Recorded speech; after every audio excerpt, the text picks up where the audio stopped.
بسم اللہ الرحمن الرحیم۔ شروع کرتی ہوں میں اللہ کے نام سے جو بڑا مہربان نہایت رحم والا ہے۔ حضرت ابن عباس بیان کرتے ہیں، ایک عربی نبی صلی اللہ علیہ وآلہ وسلم کی خدمت میں حاضر ہوا تو اس نے کہا، میں نے رمضان کا چاند دیکھا ہے۔ آپ صلی اللہ علیہ وآلہ وسلم نے، کیا تم گواہی دیتے ہو کہ اللہ کے سوا کوئی معبود برحق نہیں؟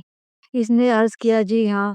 آپ صلی اللہ علیہ وآلہ وسلم نے فرمایا، کیا تم گواہی دیتے ہو کہ محمد صلی اللہ علیہ وآلہ وسلم اللہ کے رسول ہیں؟ اس نے عرض کیا، جی ہاں۔ آپ صلی اللہ علیہ وسلم نے فرمایا، بلال لوگوں میں اعلان کر دو کہ وہ کل روزہ رکھے۔ حضرت ابن عمر بیان کرتے ہیں، لوگ چاند دیکھنے کے لیے جمع ہوئے تو میں نے رسول اللہ صلی اللہ علیہ وسلم کو بتایا کہ میں نے اس کو دیکھ لیا ہے۔ آپ نے روزہ رکھا اور لوگوں کو بھی روزہ رکھنے کا حکم دیا۔